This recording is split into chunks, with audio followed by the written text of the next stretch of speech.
Hey guys, welcome back. So today we're going to get started on the construction of the north side of the park. So that's the park to the right of the track that runs through the center of the park. And we're going to start with laying out our rides. I kind of have an idea of where everything's going to kind of go. We got a lot to squeeze on that area and we don't have a lot of space, so we'll see what happens in the end. But we're going to get a couple attractions on today, and then also we're going to finish out the whole hotel area for the parking and the roads and all that stuff on that side of it. So we got a lot to do today, so let's just jump into it. All right, so our first attraction that we're going to add to the park is this haunted mansion. So I wanted to put something besides a ride that's in motion in the park, like a fun house or something like that. And so I was looking at the haunted houses. Now, Lionel makes a haunted house that has like a witch flying around it and stuff like that. I wasn't really, it didn't really thrill me, and the flying witch around the top actually might be a problem for clearance and things for where I was going to put this, so that was out. And so I was looking for something else, and I found this building right here. So this should be recognizable to a lot of people. This is the Addams Family house. From the TV show, The Addams Family. And this actually is a Department 56 building. It's really cool. It's got some awesome detail on it. Because, you know, a lot of the Department 56 buildings, because they're ceramic, sometimes don't have a lot of detail. They're just sort of painted. But this one has a ton of detail on it. It looks really good in person. So I picked this up, and I also picked up those front gates that you see right there. It was like two posts and then some lanterns on the posts and then two iron gates.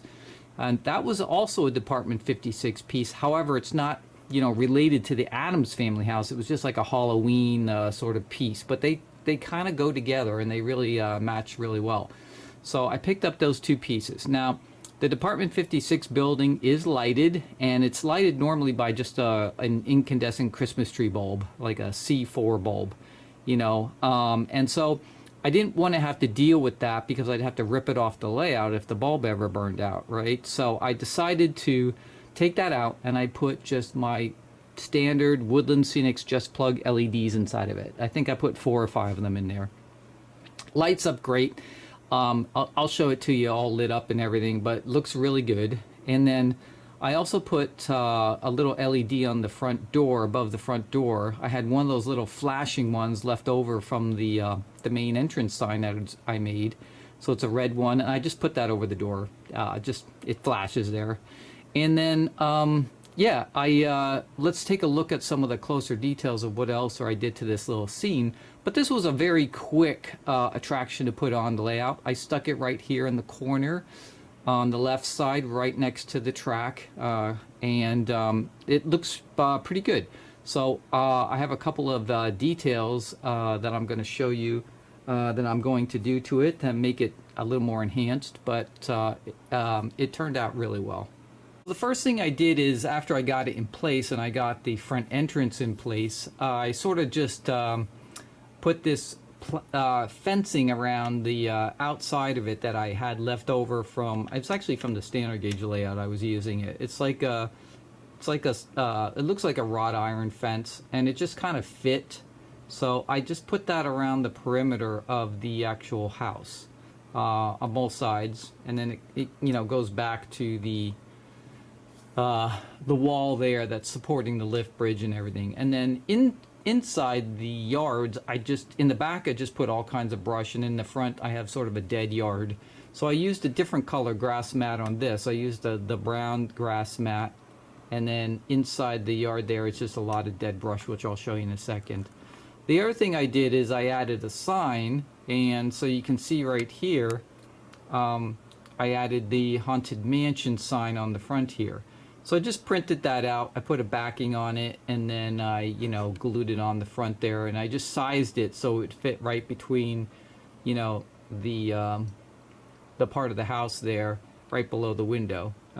So it turned out really well, and that looks really good on that. Now, what I did there is, after I printed it out, you notice the top part there, right above the M, sort of sticks up right there. It has a little like part that comes up, Now I didn't want to have to deal with like cutting plastic backing that matched that. So all I did is when I glued it on the backing, which is just a thin piece of plastic, I just let that hang above the backing. So the backing just goes as a rectangle on the back there, and you can do that when you have like something like this where you have some kind of intricate part that sticks up.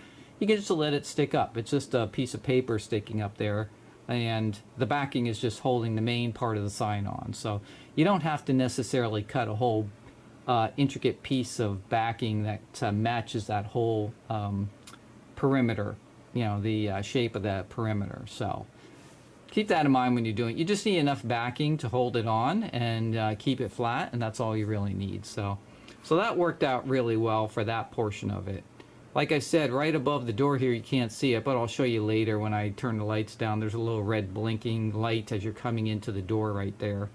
And then on the front here, like I said, these two lanterns on the front actually light up too.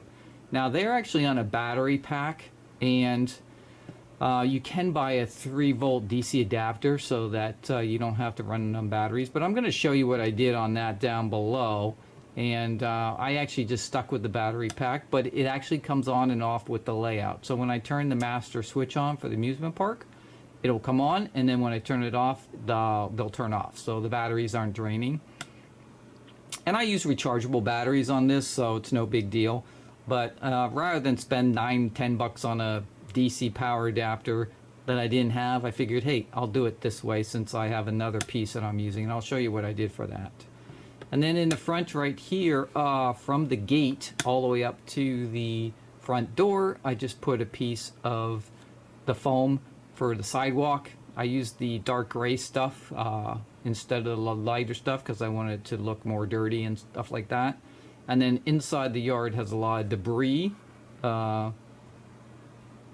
just to make it look like sort of it's run down and things like that. Now, I did order a skeleton, which hasn't arrived yet, but I'll put that somewhere. Maybe I could put it up here on the top, on the roof. I could put it probably right here somewhere, or maybe hanging off the side or something. I'm not sure where I'll put it yet, but we'll figure out some place for it. And then I did get one other piece to add to the front. So the other piece I got was this little Grim Reaper right here. So I'm going to put this as the welcoming guy in front of the entrance once I get the sidewalk up to the Haunted Mansion. And yeah, I managed luckily to find one of these. There was only one left, but online. But I grabbed it. And same thing with the skeleton. I could only, I think, find one. But, you know, when you find these things, you just grab them. So this is kind of that same concept. I'll put them in initially here.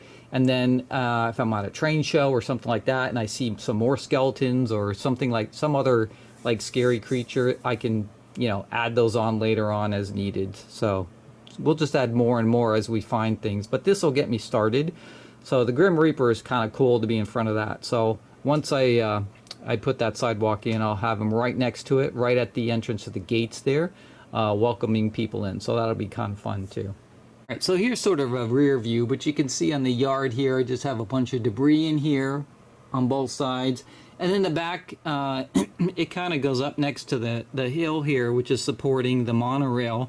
So I just put a whole bunch of debris back there. That was quick and easy. And then I put some trees and things along the inside. So this one is a pretty fast one. This attraction went on like very quickly. And again, all I gotta do is get the sidewalk up to it, and then put the Grim Reaper in front, and we should be good. So let me show you how I lit this. So this is the battery pack that goes with the front gate lights, right? So I just mounted it underneath here. It's got two C batteries in it that are rechargeable that I can replace anytime, but it has a switch on it to turn the lights on and off, which I didn't want to come underneath here and have to keep doing that. So what I did is I put it over on a timer board right here. And I set it to the normally open position, which means that when the power is off on the park, the relay is going to be open and it won't complete the circuit, and so the lights will automatically go off. So even though it's a battery powered unit, I can still have it turn on and off. The other thing I did is I set the timer board so that the lights would blink on and off at a certain sequence. So those front gate lights will be blinking, and I, of course, can set the timer board to anything I want. But this is another example where you can use the timer boards to interrupt the power to something, even if it's lighting, and then you can have things blinking on and off. So the other thing that's going to happen is, if you look at the this bulk of wires that are sort of coming down here, they go down to the just plug system right here, and they go down to this little what they call a port sharing device right here. And this little port sharing device, it allows me to have like 4 LEDs go to one port on the actual light hub right here. And so what this will let me do is, again, right here on this wire for the port sharing device, I can put a timer board, because these are all the LEDs that go up to the mansion, and do the same like thing. So what'll happen is I can have the lights inside the haunted mansion blinking on and off at any rate that I want to, by splicing into the feed that goes into this port sharing device. So again, even though you've got LEDs in the devices or buildings or whatever it may be, you can still use these timer boards, right, to control blinking on and off, and you can actually control it just to power things on and off by using the open side of the relay, and you get the sort of the same effect as having a switch. So that works. Now those lights on the front of the gate are super low voltage. Those batteries will probably last a couple years before I even have to recharge them in that pack, and so it works out. It does have a port on the pack if I ever needed to add a 3-volt DC adapter. I could always just buy one and plug it in, and that would also solve it too. But I figured, why waste the money? A dollar's a dollar, right? So I can use this, and I had the timer boards because I have extras, so why not just use them? And it turned out, and you know, just another example of how you can use these boards. Alright, so there's the mansion. You can see it's all lit up there, and you see the front gate lights are just sort of occasionally blinking on and off. So, and again, you can set that to anything you want, right? And then I did put a little LED, that flashing one in the front there, just because I had it extra. But you can see the building does light up. Even the windows that look like they were painted before, they actually do light up. So it's pretty cool. And once I get the skeleton and some of the other things on there, it should be pretty cool. Now I may turn the main lights to a timer board and actually have them blinking too. So, but that's the basic effect of it for the haunted mansion. Alright, so our second phase on the north side of the park, as I said before, we had to lay out the roads first, because without the roads in place, I can't know how much space I'm going to have left, right? So back here where the hotel is, we needed to get all these roads in place. And so you can see up front here, right, I've got the roads going across the tracks that go over to the other side here. And those tracks then turn and they go up, and then if you keep going straight across the intersection there, which is right here where you see the stop sign, you're going to go up to the church, which was what I had before. And so we left that as is. We did trim down the entrance to it a little bit, so it's a little bit thinner to give me some more space. But then what I did is, over here in front of the hotel, I put sort of a roundabout. So after you come through the intersection, you notice there is a one-way sign, and I just again made these signs, and that's a one-way sign that goes into the hotel. And then you notice I created these signs that go on the front here for guest parking. And so if you turn to the right once you come in there, then there'll be a parking lot in the back here. And I put just I trimmed it out with some trees. There's some street lamps back there and everything. Had this really nice tree right here that I got from Scenic Express, so put that one there. And then the cars can go either right or left. If they go left, then they can either exit the hotel by coming out this one-way street. And if you notice, I put some do not enter signs so people don't enter that way when they're coming in. And you can also go around the hotel to the side here, and I also put parking lot over here on the side of the hotel too. So obviously the hotel needs a lot of parking, so I have all that set up there. I also put some cars in front that people were dropping off, and obviously I put a bunch of figures at the entrance right here. Now remember, this is all lit underneath the entrance right here. And then what I did is in front of this section right here where I have the two roads coming in and out, it allowed me to create this sort of little courtyard place right here where I put some hedges around to trim it out. You can see on the front here I've got some conical hedges right there. I put some benches in here, two small trees, some figures, right? I've got some street lamps in here I put in. And then I got this Woodland Scenics flagpole, which is really neat. It's a metal flagpole, and it has a flag on it that's permanently furled. So it's in this furled position. It's glued that way, it doesn't move. But they also come with a little spotlight. And so you can see that little black thing sticking up past the hedge. That's a spotlight, and the spotlight then lights it up at night and points to it. And I just created a little pad out of that gray foam and then trimmed around it with some grass edging and things like that. Got a couple little rose bushes inside here. So yeah, it's kind of a little like park inside here. And let me get above you here, but basically there is a little sidewalk that runs through it, so it crosses from the hotel into the park and then comes out here where you see these double lines, and that will be the entrance into the north side of the park. We'll have to put a ticket booth or something there, and that's how people will get into the north side of the park. The hotel, of course, has stayed the same. That's all as before, lit up and then has the signs on the top of it. But now we've got sort of all the parking arranged around it and the roads coming in for the hotel.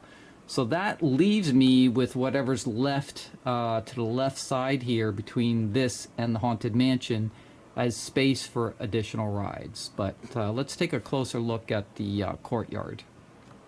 So there's the courtyard right here, and so you can see I just took some hedges. Those are pre-made hedges that I put in there. And then,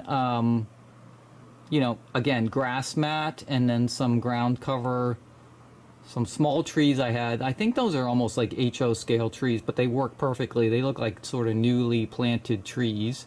You can see the spotlight right here, which just points up at the flagpole, and of course the flagpole. And then some these Woodland Scenic street lamps that light up the little park area. But there you can see the sidewalk that sort of comes around through the park.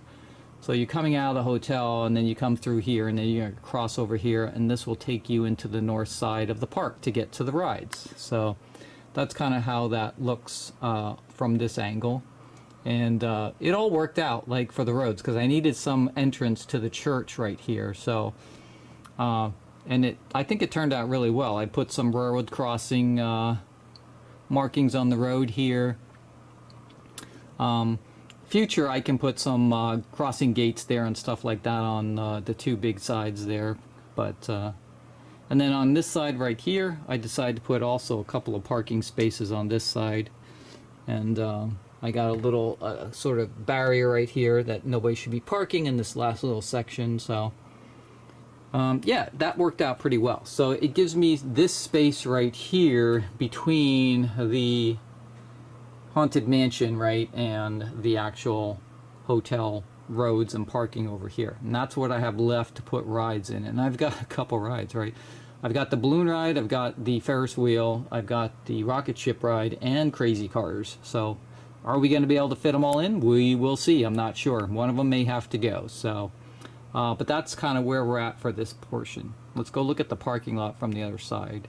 The other side of the parking lot as you're coming in from the front there, if you're coming over here. So I just have a couple of cars over here right now. I need a couple more, but I striped out the parking lot, right, so we got some parking spaces. Got a couple of figures over here, people coming out with their, you know, bags and suitcases and stuff like that. So And then a couple of street lights on this side, so that's pretty much it. Here's the end of the monorail right here. You can see I got the bumper on here, which again, those were 3D printed, which then makes sure that the monorail won't fly off the end there, and we'll have a, disaster. So that all works out. And then the parking lot for the church stays the same. I just need to get some more figures up here, and then I do have a sound set we're going to do on here, so that'll be one piece that we're going to be also doing in this renovation for the park. Is we're going to put in a sound set in here for organ music that we're going to be able to trigger when we want to have the Soar of the Church playing music. So we'll get that set up. I'll show you how that works. The next ride we are installing on the layout is this one you're seeing right here, which is the balloon ride. So this is a really, really cool ride Lionel made many years ago. And what it is it has two balloons that basically go up and down. And so you have this sort of platform right here, as you can see, which is the main mechanism that drives everything. And the balloon rises from the platform, goes up to the ceiling, and then there's an opposite balloon, so there's two of them, right, that will go the opposite direction. So as one is going up, the other one's going down, and vice versa. And that's because they're actually, connected together with a string.